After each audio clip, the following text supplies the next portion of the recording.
Hello दोस्तों, मैं विकास कुमार आपका स्वागत करता हूं आपका अपना चैनल विकास इंस्टीट्यूट में। मैंने आप लोग को पिछले क्लास में बिहार दरोगा का क्वेश्चन करवाया था। उसमें मेरा टॉपिक था बिहार का इतिहास, कला एवं संस्कृति के बारे में। तो उसी में क्वेश्चन कुछ अभी बचा हुआ है उसी टॉपिक में, तो आज मैं उसी को करवाऊंगा। अगर मेरा वीडियो आप लोग को अच्छी लगी हो तो लाइक कीजिए और सब्सक्राइब कीजिए। तो आज का मेरा पहला क्वेश्चन है, मेगास्थनीज 6 वर्षों तक पाटलिपुत्र में रहे। मेगास्थनीज अपनी यात्रा वृत्तांत का वर्णन इंडिका नामक पुस्तक में की है। इंडिका में राजधानी पाटलिपुत्र के प्रशासन के संबंध में विस्तृत जानकारी मिलती है। पाटलिपुत्र के प्रशासन का दायित्व 30 नागरिकों की सभा पर था, जो 5-5 सदस्यों की 6 समितियां करती थी। मेगास्थनीज पाटलिपुत्र को पालीपुरोथा कहा है। चंद्रगुप्त मौर्य के राजेंद्र प्रसाद के अवशेष पटना के कुम्हड़ार गांव से मिले हैं। अशोक ने गया स्थित बराबर की पहाड़ियों में आजीविकों के निवास के लिए 4 गुहाओं सुदामा, चौपाड़, कर्ण और विश्व झोपड़ी का निर्माण करवाया था। अशोक ने अपने राज्याभिषेक में 10वें वर्ष बोध गया और 20वें वर्ष लुम्बिनी की यात्रा की। चीनी यात्री ह्वेनसांग महाराज हर्षवर्धन के शासनकाल में 629 में भारत आया था और 6 वर्ष के बाद नालंदा विश्वविद्यालय में शिक्षा प्राप्त की और उसका भ्रमण वृत्तांत सियुकी नाम से प्रसिद्ध है। चीनी यात्री ईसिंग 676 ईस्वी में भारत आया। ईसिंग ने अपने विवरण में नालंदा विश्वविद्यालय, विक्रम विश्वविद्यालय और तथा अपने समय के भारत की दशा का वर्णन किया। ईसिंग ने ह्वेनसांग ने कुमारगुप्त को सक्रादित्य बताया, जो नालंदा विश्वविद्यालय की स्थापना किया था। कौन? कुमारगुप्त ने। बिहार के सुल्तानगंज का केवीनाथ मंदिर का कहलगांव के समीप स्थित कोहाल गुप्त काल में ही निर्मित है। बोधगया में महाबोधि मंदिर तथा राजगीर में मनियार मठ का निर्माण गुप्त काल में ही हुआ था। एक बोधगया महाबोधि मंदिर है और मनियार मठ राजगीर में। बिहार के गया और शाहाबाद क्षेत्रों से प्राप्त कुछ अभिलेखों से प्रवर्ती गुप्त शासक के शासन की जानकारी प्राप्त है।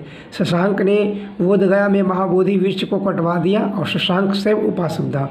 7वीं सदी में बिहार के कुछ भागों पर हर्षवर्धन का भी अधिकार था। 12वीं शताब्दी के अंत में तुर्कों के आक्रमण शुरू हो गए।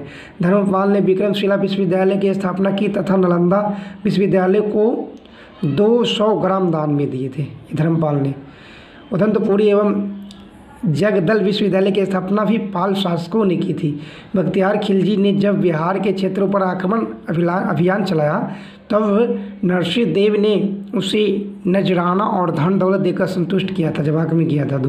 बिहार में तुर्क सत्ता का वास्तविक संस्थापक इख्तियारुद्दीन मोहम्मद बख्तियार खिलजी था, पूरा नाम, जो मलिक हुसामुद्दीन का सहायक था। बख्तियार खिलजी ने 12वीं सदी के अंत में एवं 13वीं सदी के प्रारंभ में बिहार में सैन्य अभियान शुरू हुआ। सर्वप्रथम 1198 में बख्तियार खिलजी ने बिहार शरीफ स्थित उदंतपुरी महाविहार पर आक्रमण कर उसे ध्वस्त किया था। कौन? बख्तियार खिलजी ने। मोहम्मद बिन तुगलक ने दरभंगा में जामा मस्जिद और एक दुर्ग का निर्माण करवाया। बिहार शरीफ तुगलक काल में बिहार की राजधानी थी। उल्लेखनीय है कि बिहार राज्य का नाम बिहार भी इसी काल यानी तुगलक काल में ही पड़ा था। मलिक इब्राहिम का मकबरा बिहार शरीफ में स्थित है, जो तुगलक काल में स्थापत्य एक सुंदर उदाहरण है। बिहार में सासाराम स्थित झील के अंदर ऊंचे टीले पर स्वयं का अष्टकोणीय मकबरा शेर शाह ने अपने जीवन काल में ही बनवाया था। अब्दुल्ला की रचना तारीख़ दाऊदी में यह मिलती है कि शेर शाह 1541 में पाटलिपुत्र में दुर्ग बनवाया और इस नगर को पटना के नाम से स्थापित किया तथा पटना को बिहार की राजधानी बनाया। अकबर ने राजा मानसिंह को बिहार का प्रांतपति नियुक्त किया, जिसे 1587 से 1596 के दौरान यह मुगल सत्ता को सुदृढ़ किया। राजा मानसिंह ने खड़गपुर, गिरदौर और भोजपुर में स्थानीय सरदारों को पराजित किया। मानसिंह ने रोहतास को अपनी राजधानी बनाया। औरंगजेब के शासनकाल के दौरान बिहार में उसके प्रिय पौत्र राजकुमार अजीम को अजीमुशान की उपाधि देकर 1702 में सूबेदार नियुक्त किया।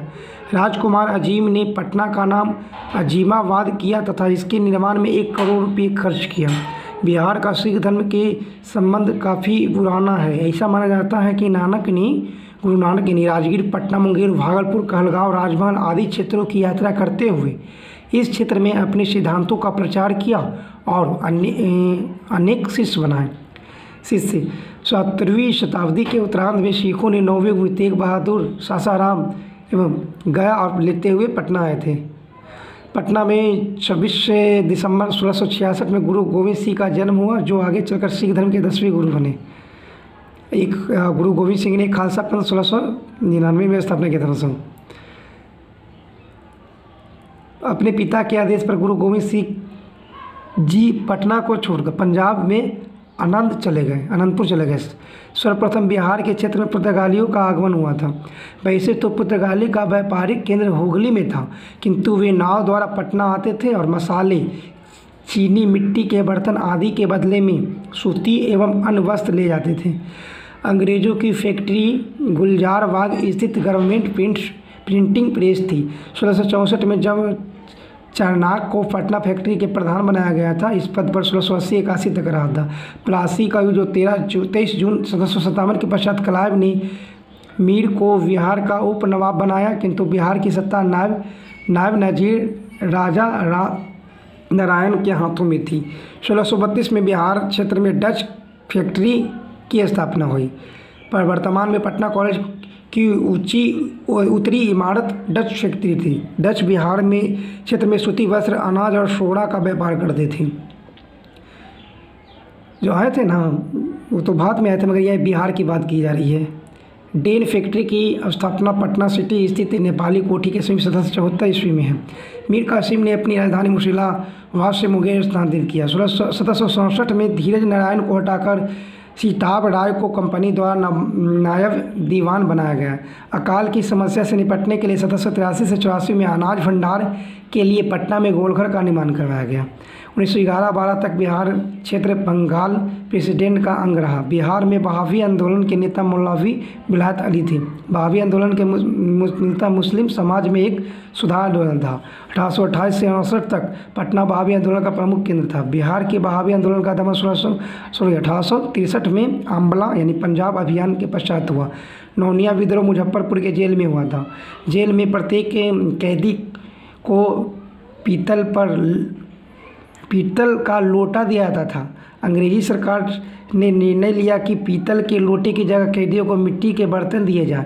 कैदियों ने इसका विरोध किया, जिसे लोटा विद्रोह कहते थे। लोटा विद्रोह का क्षेत्र हाजीपुर, तिरहुत, सारण और पूर्णिया में था। नौनिया विद्रोह बिहार में सोरे की मिट्टी इकट्ठा करने वाली जातियां ने नौनिया किया था।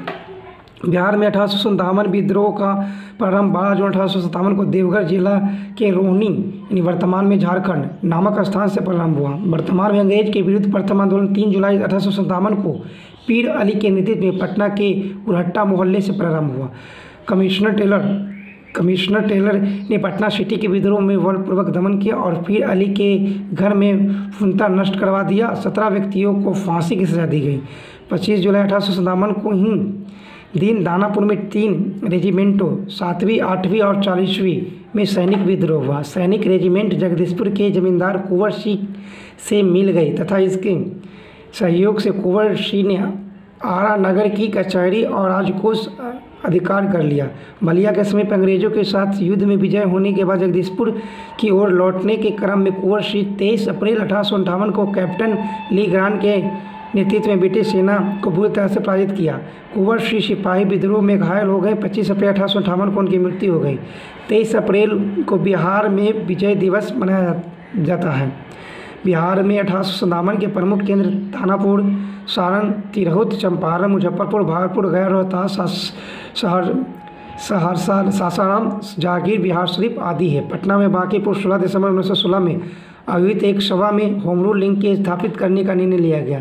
पटना होम रूल लीग के लिए सहकारी सचिव राय पूरनचंद्र ने विजय दशमी के बाद माता की पूजा प्रारंभ करने का विचार प्रस्तुत किया। इनके पुत्रों के सहयोग से यह पूजा शीघ्र ही प्रारंभ की गई।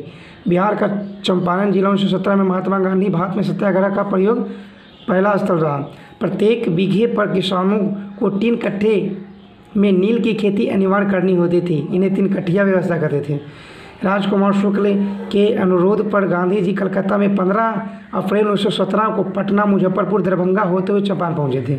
चंपारण आंदोलन में महात्मा गांधी के अन्य सहयोगी थे राजेंद्र प्रसाद, ब्रजकिशोर प्रसाद, धरणधीर, अरुण ग्रह, नारायण सिंह आदि। चंपारण सत्याग्रह में गांधी जी के साथ अमेरिकी पत्रकार लुई फिशर था। चंपारण सत्याग्रह के पश्चात सरकार ने कानून बनाकर 3 कठिया प्रथा का अंत कर दिया और सभी रैयत का लगान भी घटा दिया। अप्रैल 1919 में खिलाफत आंदोलन के नेतृत्व में मौलाना शौकत अली पटना आए। 1920 में खिलाफत आंदोलन पूरे बिहार में फैल गया। भारतीय राष्ट्रीय कांग्रेस का अधिवेशन 1922 में बिहार के गया में हुआ। 1922 में गया अधिवेशन अध्यक्ष चित्तरंजन दास थे। स्वराज पार्टी का गठन हुआ 1923 में। गया अधिवेशन में कांग्रेस के एक नए स्वराज पार्टी का जन्म हुआ। बिहार में स्वराज दल का गठन 1923 में हुआ तथा श्री कृष्ण सिंह दल के नेता बनाए गए थे। मजहरुल हक ने पटना इंजीनियरिंग कॉलेज छोड़कर आए छात्रों को लेकर पटना दानापुर रोड पर दीघा के समीप अपने मित्र मियाँ खैरुद्दीन के मकान में छात्रों को पढ़ाना शुरू किया, जो बाद में सदाकत आश्रम के रूप में बदल गया। सदाकत आश्रम बिहार में राष्ट्रीय आंदोलन का मुख्यालय बना तथा कालांतर में बिहार प्रदेश कांग्रेस कमेटी का कार्यकाल बना। जनवरी 1930 में बिहार को स्वतंत्रता दिवस से उत्साहपूर्वक ढंग से मनाया जाता है। बिहार में सर्वप्रथम चंपारण एवं सारण में नमक सत्याग्रह शुरुआत हुई।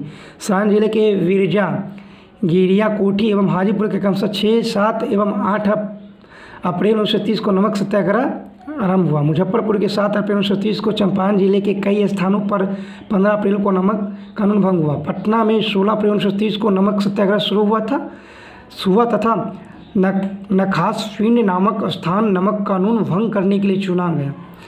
नखासपिंड में कांत सिंह ने सत्याग्रह के जत्थे का नेतृत्व किया और इस आंदोलन में राम वृक्ष विनीपुरी को भी गिरफ्तार कर दिया गया।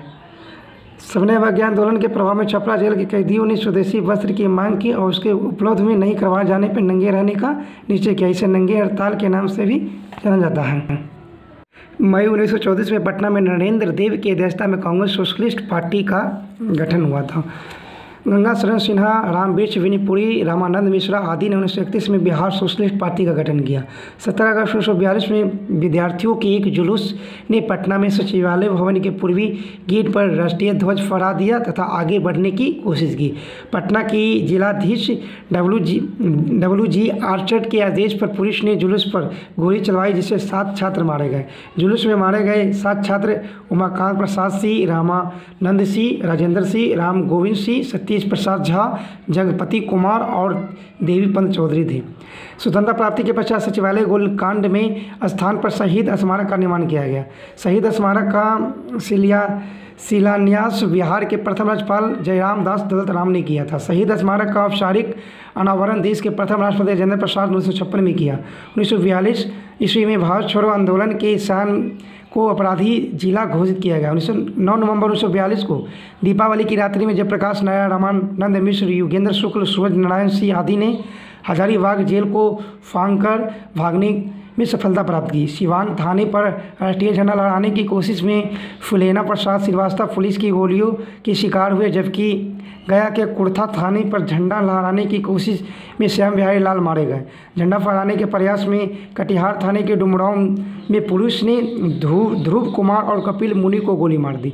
स्वामी सहजानंद सरस्वती ने 1928 में प्रांतीय किसान सभा की स्थापना की। उन्हें कार्यानंद शर्मा, राहुल संकृत्यान, पंचनान शर्मा, यनुनंदन शर्मा आदि नेताओं का सहयोग मिला। स्वामी सहजानंद सरस्वती ने भूमियारों को संगठित करने के लिए पटना के समीप बीटा में आश्रम की स्थापना की। सविनय अवज्ञा आंदोलन में बिहार के किसानों ने बड़े उत्साह से भाग लिया। 1930 में समस्त बिहार में चौकीदार कर नहीं 2 अभियान चलाए। 1936 ईस्वी में अखिल भारतीय किसान सभा का गठन किया। नवंबर 1936 में कार्यानंद शर्मा के नेतृत्व में मुंगेर जिले के वरहिया टाल में बिहार प्रांतीय किसान सभा में जमींदारी उत्पीड़न के विरुद्ध संघर्ष किया। ओके फ्रेंड्स, आज के लिए इतना ही। धन्यवाद। इसमें कुछ और भी इसका बचा हुआ, उसके बाद में इसका नेक्स्ट में करवा दूंगा। ओके फ्रेंड्स, धन्यवाद।